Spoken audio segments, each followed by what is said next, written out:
Good morning, everybody, and welcome back to Safari Mack Explores North America. I'm Safari Mack, your guide and host, helping you make connections to the wild. Last week on Polar Bear Part 1, we learned about the bear's ancestry. We uncovered how polar bears and brown bears are genetically closely related. We've even met a couple of famous fictional bears, such as Jorg Berenson from Philip Pullman's novel series, His Dark Materials. But today we continue our journey with the polar bear, or Ursus maritimus, with the wild things, challenges, and how we can help them today. But now, ladies and gentlemen, I really want to give you all a fair warning. The challenges are going to be a little bit gruesome. There might be some stuff that might be a little sad to hear, but this is important if we're going to help save polar bears today. So, just as a fair warning, and if you're ready, let's begin. Let's start off on a positive note, of course, with the wild things. Now, have you ever wondered why the polar bear has its Latin name of Ursus maritimus? That's because, due to its habitat and because it spends a big portion of its time swimming in the Arctic Ocean, this has led them to be classified as a marine mammal. So, maritimus, marine, you can see the connection. Another wild thing. Now, they may appear to be a white bear, but believe it or not, underneath their fur, they actually have black skin. So their fur is really just translucent, or it's a funny way of saying the sunlight just makes it look like their fur is white. It's just that bright. Now, a cool thing about their swimming is that in addition to being able to swim for hours to be able to find ice floe to ice floe, or sheets of Arctic ice, they can swim as fast as 6 miles an hour. So if you're in the water, I just hope you can swim as fast as Usain Bolt, because it might end up as this bear's lunch. Now, one of their key abilities for survival, their paws. In addition to breaking into the ice dens and catching seals, or hunting whales or even the walrus, these paws are able to help them spread their weight evenly across, especially if the ice is thin, so that they can't walk like normal. They have to spread their bodies out. These huge paws help tremendously, and of course they do act like a huge rudder. Want to give this bear a high five? I don't know that I would. Finally, similar to lions, if a polar bear isn't hunting or swimming, they're spending 20 hours of the day sleeping. And I know, he is cute, pretty cute, right? So, unfortunately, it seems that their 20 hours of sleep seems to be getting a little less and less these days. Now, ladies and gentlemen, like I said, this is going to be a little hard for us, but we have to know the truth. Today, the polar bear is facing really extreme challenges in a constantly changing world. So, it's important to remember that polar bears and many other Arctic animals come from an environment where it's super sensitive to change. And one of the biggest changes is climate change. So unfortunately, if you can recall, how does this work? How is climate change really affecting polar bears? Let me explain. If you remember back from part 1, I explained to you that their environment has seasons. Long polar winters and then summers, right, where there seems to be a midnight sun and the ice cracks and there's a brief season of warmth.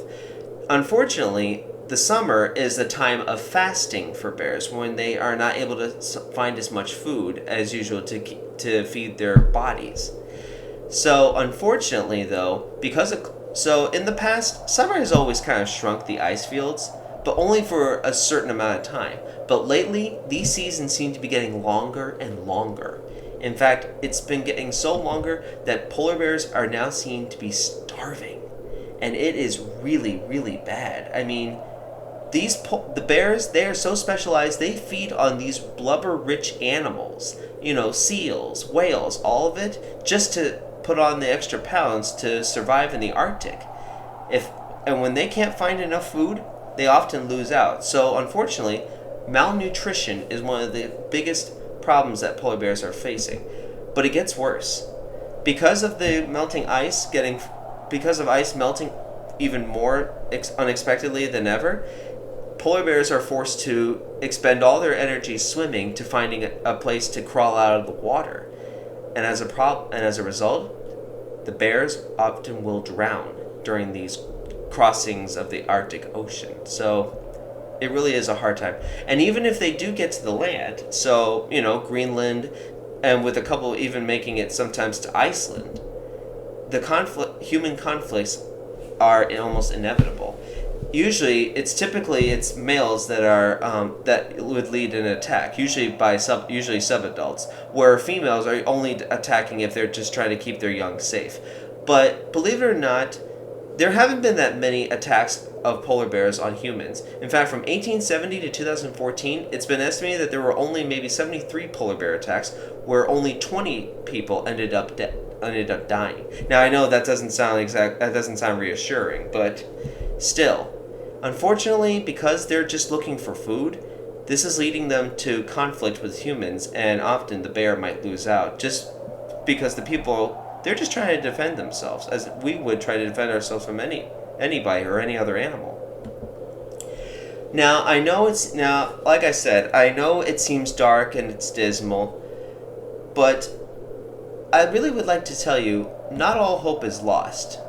There is a way that we can save them, somewhat. Although unfortunately, this is a little bit sketchy, a little tricky to answer. See, unfortunately, the best time to have tried to help them was years and years ago. Today, it seems that maybe we might be somewhat a little too late to help save polar bears. A little bit.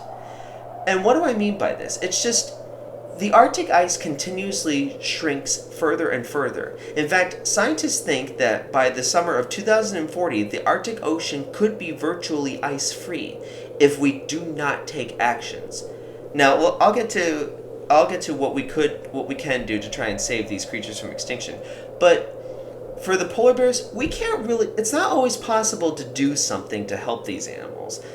As I've mentioned before, there are some creatures on this planet that are just better equipped to survive than others. It's just nature, these bears are a little more too specialized because they've spent millions of years out in the Arctic ice and around the Arctic Circle, living in the frozen north and feeding on blubber-rich animals and such. It seems that today, the only thing that we can do is allow them to try and keep surviving on their own terms. So for them, some scientists think that the only way that polar bears are really going to be able to survive now for the next 100 years, or for generations to come, the only way that they can survive now is they have to adapt to different tactics. They have to find new ways to be able to feed themselves. And that will take time, and that's going to be a challenge. And there could be it could be a very dangerous time for bears. We might almost lose them. But life somehow has a way of reshaping itself. Somehow, if we give it time, I think that there might be a chance for the polar bear yet. But now, how else can they survive? We are the biggest influence of climate change. We can really do something about it.